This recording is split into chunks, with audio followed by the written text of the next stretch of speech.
On passe maintenant à la correction de la deuxième partie du brevet blanc de français, à savoir la rédaction sur 40 points. Alors le sujet d'imagination, vous demandez: avez-vous déjà éprouvé une peur semblable à celle du narrateur? Vous raconterez ce souvenir en insistant sur vos sentiments ainsi que sur les réactions des personnes de votre entourage. Alors, la peur semblable du narrateur. Donc il fallait évidemment là avoir bien compris le texte, parce que sinon vous ne pouviez pas réussir votre sujet d'imagination. Donc qu'est-ce qui arrive au narrateur? Il a peur. Il a peur de quoi? Il a peur de mourir. Il a peur de mourir parce qu'il a avalé un chewing-gum. Et est-ce qu'il va vraiment mourir d'avoir avalé un chewing-gum? Non, pas du tout. Donc en fait, c'est ça qu'on vous demandait de raconter. C'est-à-dire vous, enfant, vous avez eu peur à un moment, très très peur, vous avez eu l'impression que vous alliez mourir, mais en fait, pas du tout. Voilà, vous avez complètement surévalué votre peur et c'était une peur complètement injustifiée. Donc voilà, c'était ce genre d'histoire qu'on attendait. Donc par exemple, vous avez cru vous noyer dans une vague et en fait, voilà, pas du tout. Vous vous êtes perdu dans une forêt, mais en fait, vous étiez juste à côté de là où vos parents étaient en train de pique-niquer. Je me rappelle une bonne rédaction que j'avais lue il y a 4 ans, qu'on avait fait ce sujet-là, où un élève descendait très vite les escaliers en courant tout en ayant un bonbon dans la bouche, et donc il avale son bonbon qui reste un peu coincé dans sa gorge, et là il a l'impression qu'il va étouffer, qu'il va mourir, et puis en fait non, le bonbon descend, et puis c'est pas un problème. Donc pour ce genre de choses, hein, si vous n'avez pas forcément un souvenir qui peut correspondre au sujet d'imagination, c'est pas grave, vous pouvez inventer quelque chose, mais il faut que ce soit quelque chose de vraisemblable, qui est réaliste. Par exemple, j'ai un élève qui a raconté là dans une de ses copies qu'il y a un pétard qui a explosé et qu'il a sa main qui est blessée, qui pisse le sang. Enfin bon, non, mais là, pas du tout, quoi. C'est beaucoup trop exagéré. J'ai un autre élève qui raconte qu'il s'est perdu en ski dans la forêt et qu'il a eu très peur de tomber parce qu'il faisait du hors-piste et de pas retrouver son chemin. Bon, en fait, là, le truc, c'est que c'est une peur réelle, quoi, et que, bah oui, il avait raison d'avoir peur, parce qu'effectivement, il aurait pu tomber, voilà, et ses parents auraient mis beaucoup de temps à le retrouver, et donc c'était une peur tout à fait légitime. Donc non, il fallait vraiment que ce soit une peur injustifiée d'un enfant qui s'imagine des choses parce qu'en fait, il ne sait pas ce qu'il a, quoi. Donc voilà, c'était ce genre d'histoire qu'on attendait. Et il fallait bien penser, comme le disait le sujet. Alors oui, je tousse, mais c'est pas parce que je suis malade du coronavirus, hein, c'est parce qu'il y a du vent et plein de pollen de platane dans l'air, et donc voilà, j'ai mes allergies qui reviennent. Donc il fallait bien insister sur vos sentiments, donc à la fois la surprise quand la chose étonnante arrive, évidemment la peur, bien développer votre peur, vos sensations de peur, ensuite le soulagement quand vous réalisez qu'en fait vous avez eu peur pour rien, et peut-être en conclusion l'amusement que vous avez maintenant à vous souvenir de cette histoire, et vous dites ah, j'ai été bête d'avoir peur, d'avoir autant peur pour si peu de choses.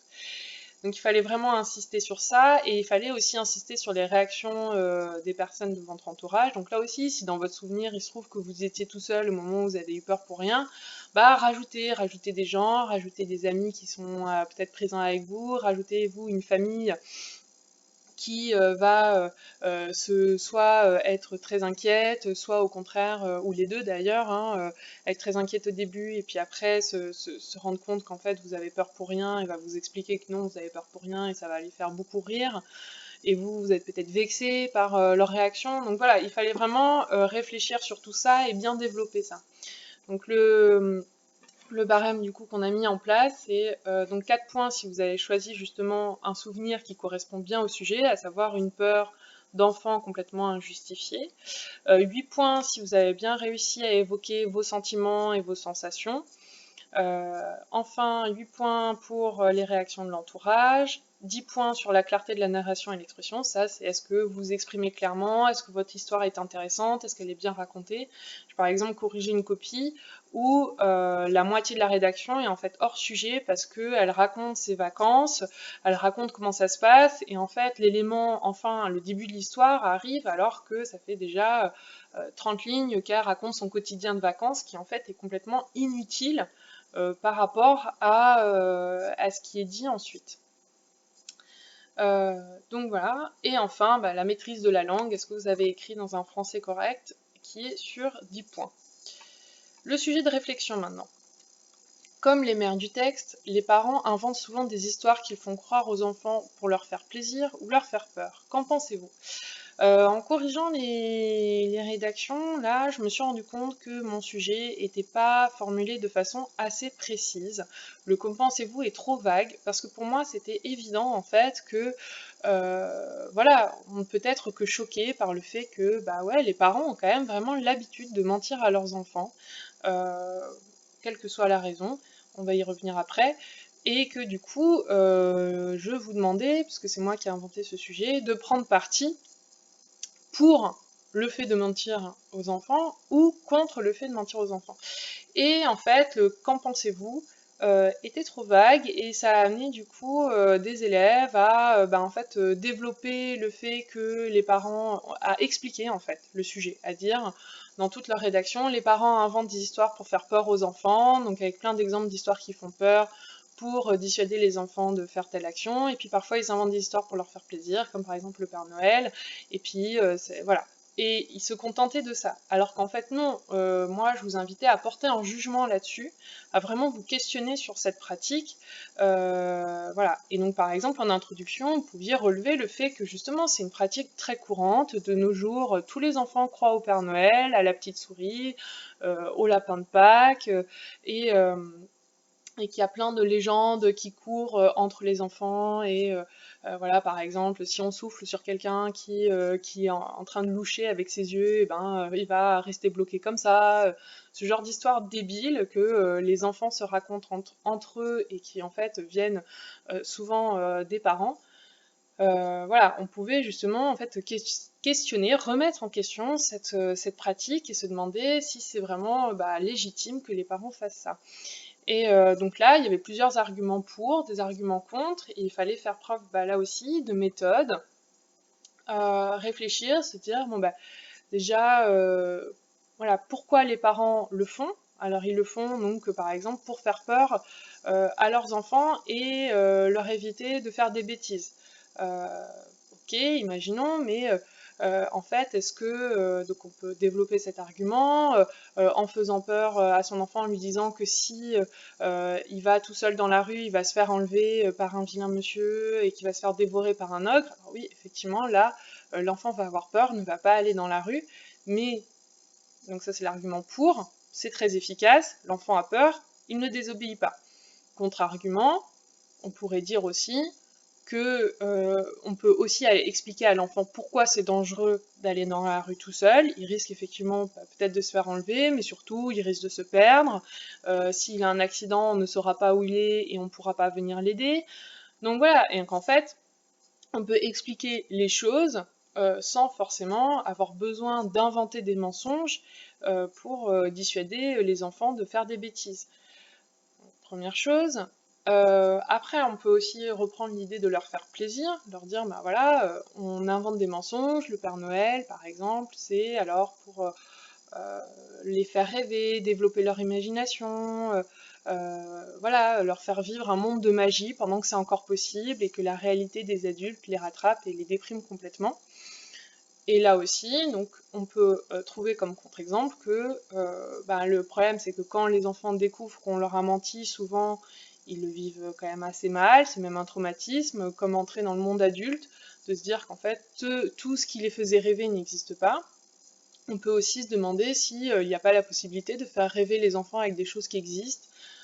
Voilà, parce que la nature est quand même suffisamment belle et riche, et il y a des choses suffisamment incroyables dans la nature pour faire rêver les enfants.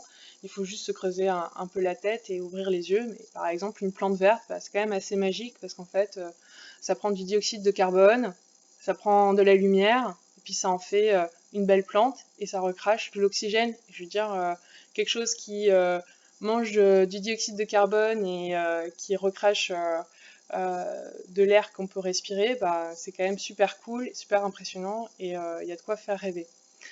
Donc voilà, le genre d'exemples et d'arguments que vous pouviez développer. J'ai pas lu encore toutes les copies, donc je suis sûre que vous avez trouvé plein d'autres idées que je pourrais rajouter à mon corrigé. Et donc au niveau du barème, bah là c'était assez basique. Il y a 10 points en tout sur les arguments. Donc voilà, bah, les élèves qui se sont contentés de développer que 2 aspects, 2 arguments, bah, vous avez, bah, si c'était bien fait, 5-6 points sur 10, mais pas vraiment plus. Les exemples, ben, pareil, hein, moi j'attendais au moins 3-4 arguments et des exemples aussi qui sont adaptés à chaque fois. Il fallait organiser son devoir, donc faire une introduction, des paragraphes argumentés et une petite conclusion, même si on n'attend pas grand-chose de vous au niveau de l'introduction et de la conclusion, il fallait quand même qu'il y en ait. Et comme pour le sujet d'invention, 10 points sur la maîtrise de la langue. Et voilà pour la deuxième partie. Donc bah, n'hésitez pas à me poser des questions dans les commentaires. Me demandez pas quand vous aurez vos copies et vos notes parce que j'en sais rien. Et si on me demande mon avis, moi je pense qu'il est mieux que vous ayez vos notes et vos copies en même temps quand on se retrouvera et que vous aurez en face de vous le professeur qui pourra vous expliquer et vous aider à comprendre pourquoi vous avez une note qui souvent, préparez-vous psychologiquement, est décevante par rapport à vos attentes. Voilà, je vous souhaite un bon confinement et bon courage pour la suite.